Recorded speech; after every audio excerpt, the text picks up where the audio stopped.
రెడ్డిని సిఐడి అధికారులు విచారించారు. ఇక సుమారు 2 గంటల పాటు విచారణ సాగింది. పరకామణిలో దొంగతనం జరగడం బాధాకరమని వైవి సుబ్బారెడ్డి అన్నారు. ఆ రోజు ఈ విషయం ఎవరు దాచారో తనకు తెలియదని అన్నారు. తన పీరియడ్ అయ్యే తర్వాత ఈ విషయం బయటపడిందని ఆయన వెల్లడించారు.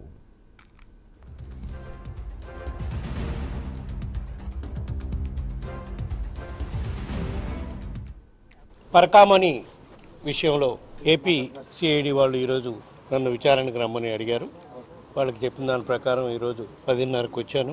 ఇప్పటి వరకు వాళ్ళు ఏ అంశాలపై అయితే నాతో వివరాలు అడిగారో అవన్నీ కూడా వాళ్ళకి క్లారిఫై చేయడం జరిగింది. ఈ విషయం స్వామివారికి పరకామణి విషయంలో జరిగింది. ఇది చాలా ఘోరం, ఇట్లా దొంగతనం జరగటం. దీనిపై సమగ్రంగా విచారణ జరిపి ఎవరైతే బాధ్యులో ఎవరు దోషులో వాళ్ళు నిర్ధారణ చేసి వాళ్ళు పట్టుకొని కోర్టు ద్వారా వాళ్ళకి సమగ్రంగా ఏ విధంగా అయితే జరగాలో ఆ విధంగా జరిగే విధంగా మీరు అన్ని చర్యలు తీసుకోండి. వాళ్ళకి కోర్టు చెప్పిన మేరకు మీకు అన్ని విధాలా సహకరిస్తామని చెప్పడం జరిగింది. ఇప్పుడు వాళ్ళు అడిగిన వాటన్నిటికీ నేను సమాధానం చెప్పానని చెప్తే ఇంక విచారణకి అర్థమేముంటుంది చెప్పండి. వాళ్ళు విచారణ చేస్తున్నారు, వాళ్ళు అడిగిన వాటన్నిటికీ నేను సమాధానం చెప్పడం జరిగింది. ఒక్కటి మాత్రం చెప్తాను, నేను మీ హయాంలో జరిగింది ఇది, దానివల్ల మిమ్మల్ని పిలవాల్సి వచ్చింది అన్నారు. జరిగిన మాట ఇప్పుడు తర్వాత నేను మా పీరియడ్ అయిపోయినాకనే నా దృష్టికి వచ్చింది. దీన్ని బయటికి రాకుండా ఎవరు తొక్కిపెట్టారో, అధికారులా, దానికి విజిలెన్స్ డిపార్ట్మెంటా, వాళ్ళు ఎవరు అనేది నిర్ధారణ చేయాల్సింది మీరు తేల్చినాక కోర్టు ఏ విధంగా నిర్ణయిస్తే దాని ప్రకారం చర్యలు తీసుకుంటే రాబోయే రోజుల్లో కూడా ఇది మంచి ఇదిగానే ఉంటుంది. కాకపోతే దీన్ని పొలిటికల్ రంగాల మీద కార్యక్రమం చేయొద్దు.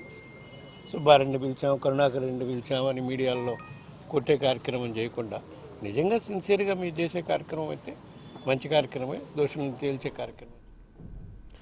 పరకామణి కేసు విషయంలో వైవి సుబ్బారెడ్డిని సిఐడి అధికారులు విచారించారు. సుమారు 2 గంటల పాటు విచారణ కొనసాగింది. పరకామణిలో దొంగతనం జరగడం బాధాకరమని వైవి సుబ్బారెడ్డి అన్నారు. ఆ రోజు ఈ విషయం ఎవరు దాచారో తనకు తెలియదని తెలియజేశారు.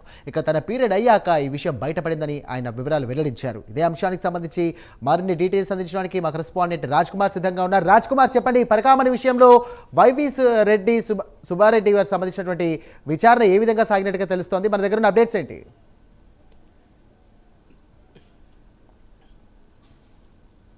సాయిరామ్, ముఖ్యంగా ఏదైతే పరకామణి కేసు వ్యవహారంలో వైవి సుబ్బారెడ్డిదే కీలక పాత్ర అంటూ కూడా చాలా పెద్ద ఎత్తున ప్రచారం జరుగుతుంది. ఇది కేవలం వైవి సుబ్బారెడ్డి టీటీడీ చైర్మన్గా ఉన్నటువంటి సమయంలోనే ఇది జరిగింది కాబట్టి ఆయనదే కీలక పాత్ర అంటూ కూడా చాలా పెద్ద ఎత్తున సోషల్ మీడియాల్లోనూ అదేవిధంగా కొన్ని మీడియా సంస్థలు తన పైన బురద జల్లేటువంటి ప్రయత్నం జరుగుతుందని అటు వైవి సుబ్బారెడ్డి కూడా ఏదైతే ఇందాక మాట్లాడినటువంటి మీడియా సమావేశాల్లో చెప్పినటువంటి పరిస్థితి, ప్రత్యేకంగా అంటే స్వామివారికి సంబంధించినటువంటి ఎవరైతే వారి మొక్కులు చెల్లించుకోవడానికో లేదంటే స్వామివారికి సమర్పించేటువంటి కానుకలు అర్పణలు ఏవైతే ఉన్నాయో వాటి విషయంలో ఈ విధంగా జరగటం నిజంగా అది వైవి సుబ్బారెడ్డి చెప్పారు కదా, చాలా బాధాకరమైనటువంటి అంశం. ఏదైతే అటు స్వామివారికి ఇచ్చేటువంటి హుండీలో వచ్చేటువంటి ఆదాయానికి కూడా ఈ విధమైనటువంటి ఏ విధమైనటువంటి భద్రత జరుగుతుంది అంటే అక్కడ ఉన్నటువంటి విజిలెన్స్ అధికారుల లోపమా లేదంటే ఆలయ అధికారులు ఎవరైనా చేశారా, ఇలాంటి వాటిపైన ప్రధానంగా కూడా దృష్టి పెట్టాల్సినటువంటి అవసరం ఉంటుంది. తాజాగా ఈ విషయాలే అటు మీ హయాంలోనే జరిగింది కాబట్టి అందుకే మిమ్మల్ని పిలవాల్సిన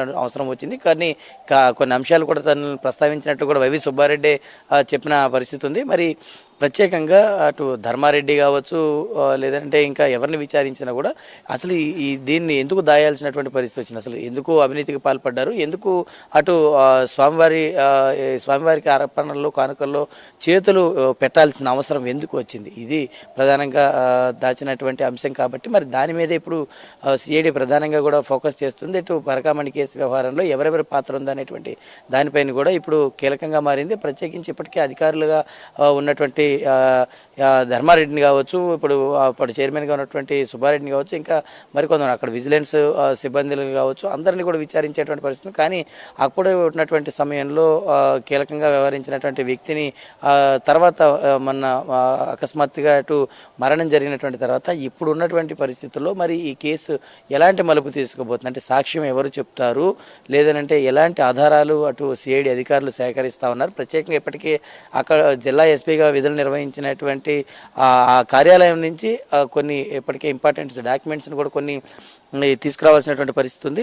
వాటిని ఇప్పటికే తెప్పించుకున్నారు. ప్రత్యేకంగా ఏదైతే ఈ కేసు వ్యవహారంలో ఎవరెవరి పాత్ర ఉందనేటువంటి దానిపైన కూడా ఒక నివేదికను సిద్ధం చేసి హైకోర్టుకు సమర్పించాల్సిన అవసరం ఉంటుంది. కాబట్టి వాటిపైన ఇప్పటికే సమగ్రమైనటువంటి విచారణ జరుపుతున్నారు. నిజంగా ఇలాంటిది బాధాకరమని చెప్తుంది. దీనికి అంటే మొన్నటి వరకు ఈ వ్యవహారాలపైన రాజకీయ రంగులు ఈ వ్యవహారం పైన ఎవరు కూడా మాట్లాడలేదని వైవి సుబ్బారెడ్డి చెప్పారు. మరి ఇప్పుడు దీన్ని రాజకీయ రంగులు పులిమేటువంటి ప్రయత్నం చేస్తూ ఉన్నారని కూడా ఆయనే చెప్తున్నారు. మరి ఈ నేపథ్యంలో మరి వీటిపైన ఎలాంటి ముందడుగు అయిపోతుంది అంటే సిఐడి ఈ కేసును విచారించబోతోంది. కాబట్టి పరకామణి కేసు వ్యవహారంలో సిఐడి ఇప్పటికే కీలకమైనటువంటి అందరినీ కూడా విచారణ చేస్తూ వస్తుంది. ప్రత్యేకించి కూడా ఈరోజు వైవి సుబ్బారెడ్డిని విచారించినటువంటి తర్వాత మరి ఎలాంటి నివేదికను సిద్ధం చేయబోతున్నారు, హైకోర్టుకి ఎలాంటి నివేదికను సమర్పించబోతున్నారు అనేది కూడా వేచి చూడాల్సిన అవసరం ఉందని చెప్పుకోవచ్చు. సాయిరామ్. రైట్ రాజ్ కుమార్, ఒక విధంగా చూసినట్టయితే వైవి సుబ్బారెడ్డి తన ప్రమేయంలో ఉన్నప్పుడు తన పీరియడ్లో జరగలేదని చెప్తున్నారు. అయితే సిబిఐ అధికారులు దీనిపైన ఎలాంటి విచారణ చేసే అవకాశం ఉంది? ఇంకా ఎవరి పేర్లైనా బయటకు వచ్చే అవకాశం మనకు కనిపిస్తుందా?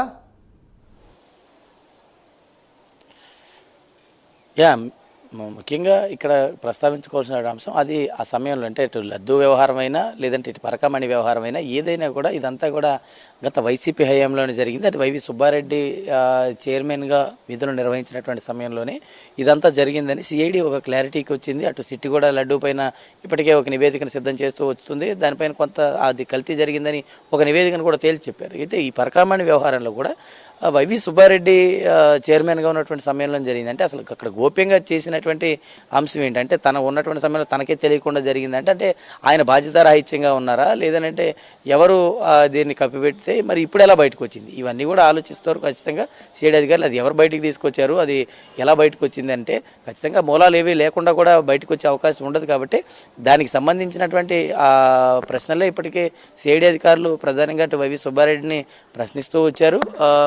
మరిన్నిసార్లు పిలిచినా కూడా రావాలని కూడా చెప్పారు. ఇంకా ఎవరెవరి పాత్ర ఉంటుందనే దానిపైన కూడా మీరు అడిగినట్లుగా కొంత సస్పెన్స్గా ఉంది.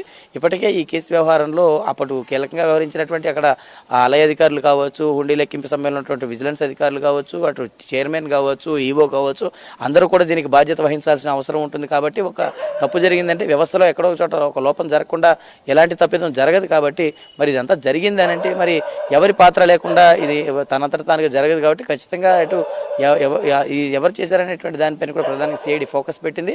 మరి ఈ నేపథ్యంలో మరి ఇప్పటికే పరకామణి కేసు వ్యవహారంలో కీలక మలుపులు ఉన్నాయి. కాబట్టి మరి ఎవరి పాత్ర ఏంటనేది కూడా సిఐడి తేల్చే ప్రయత్నంలో ఉంది. త్వరలో ఒక నివేదికను కూడా సిద్ధం చేసి హైకోర్టులో సమర్పించబోతుందని చెప్పుకోవచ్చు. సాయిరామ్. రాజ్ కుమార్.